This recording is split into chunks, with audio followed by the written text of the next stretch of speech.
Welcome, welcome. This is Gabe Hernandez from Comical Opinions, your publisher in EIC.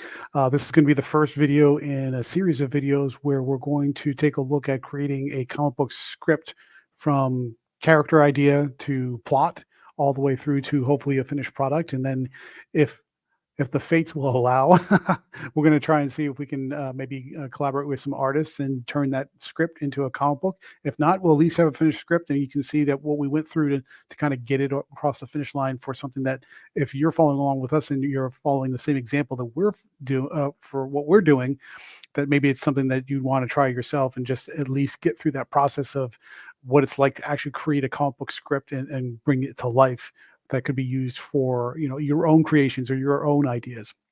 So the first step in this first video, we're going to keep it really short, is to settle on who is going to be our main character. What kind of a comic book is it going to be? Just because of our plethora of experience with dealing with Marvel and DC and Dynamite and Image and Zenescope and all the publishers that we write reviews for, we felt it would probably be easiest and best and most relatable to the folks that follow along with us if we did a superhero comic. That's no surprise to anybody. We were kind of thinking maybe we wanted to do horror, but horror honestly is just not everybody's cup of tea. And for some strange reason, we find a lot of people who like superhero comics don't really like horror comics as much. I don't know why. It's weird, but okay.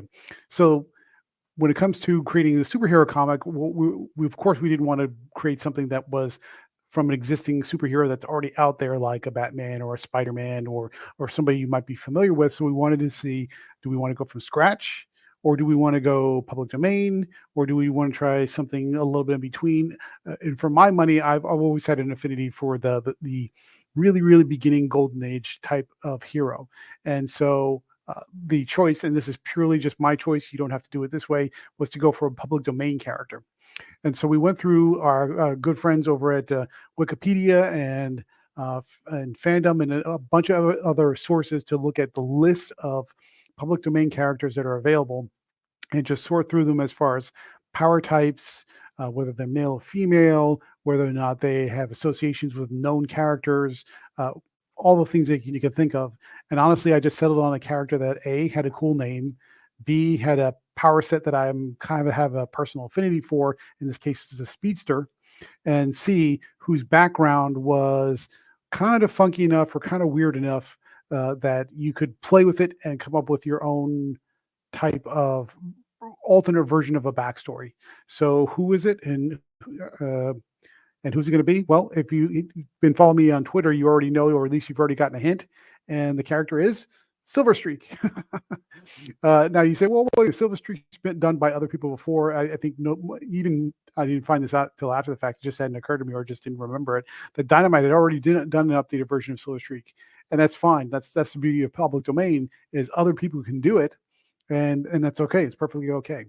So why did I settle on Silver Streak? A, he's got a cool name. B, just Silver Streak is a cool name. B, he's got a power set that I personally like. I like speedsters. C, if you've gone through his first appearance in Silver Streak Comics, which you see on the screen, and if you haven't already, go to Comic Book Plus and sign up for a free account. They've got all kinds of classic Golden Age comics that have been scanned from print and microfiche. The account is 100% free, but they do appreciate tips. Like if you want to give them something on PayPal or something, I think that's a great idea, because they are doing the Lord's work with this website, scanning all these images and putting all the backstories in place for really old comics, some of the really obscure stuff. And guess what? They've got the whole gamut of Silver Streak comics. Now, strangely enough, Silver Streak doesn't appear in Silver Streak #1. He appears in Silver Streak #3. Prior to that, it's a lot of anthology stuff and different heroes doing different things, which is fine. But the actual character named Silver Streak doesn't appear until comic issue #3. And strangely enough, his backstory, his origin story, I should say, is a mess. It is weird. He starts, first of all, he doesn't even have a name. The Silver Streak superhero, at least in the original version, doesn't have a name. He's just this guy that shows up that was driving taxis. And he decided to show up to help volunteer for a guy who's a Swami, who's testing out these advanced racing cars. And he says, and his racing drivers, the Swami's racing drivers, get killed by a giant fly. It's a whole thing, and it's a mess. there was no way on earth I would reproduce that or even bring that kind of like try and give a modern take on it, maybe with some twists. But I said, what's interesting about that is now you have a character that's established, maybe even a little bit familiar because Dynamite had used them recently, or not very recently, but just in the past few years. Um, but you could do something with it. You could create an alternate version of it. I could reimagine his entire backstory, and that's what I intend to do. I'm intending to keep it as a period piece. So in that 1940s realm, his first appearance is March 1940 in Silver Streak #3. So I can do a lot with playing with that spirit of innovation that was coming along because that's right in the middle of World War II. So you could do a lot with is he involved in some sort of military weapons experiment? Is he uh, some kind of test pilot? Is he doing something with the government? Or is he just a patriotic guy that wants to help his country out? Doing all kinds of things that are either tangential to World War II or at least related to what's going on in the world during the period of World War II. So that there's a huge amount of opportunity to kind of reimagine his backstory into something that's a little bit more coherent and cohesive and bring that forward. There's also possibilities in the first couple one or two issues he has. There's possibilities of dealing with scientists that are doing all kinds of experimentation that he interacts with. There's at least in that first issue of Silver Streak #3, there's a potential love interest there, but she sort of disappears after the next few issues. Like I said, the first bunch of issues are a mess, but I like it.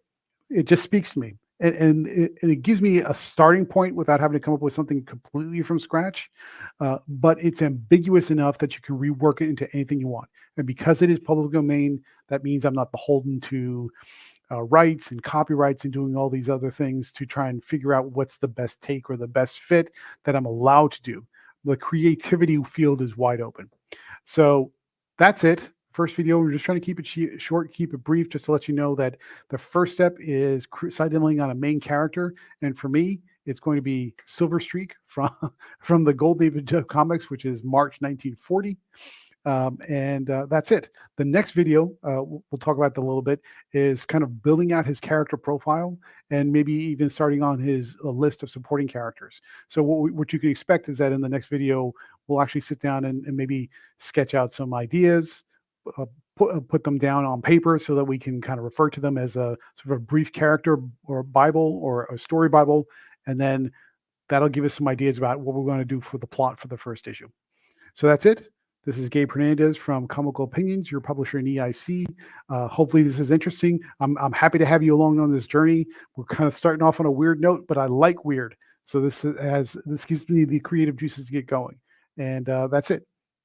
Follow along. Let us know how we're doing. Like, comment, share, subscribe. If you're listening on podcast or reading this on seeing this on our Substack newsletter, please subscribe, follow along, and I'm happy to have you on board. Let's go make some comics.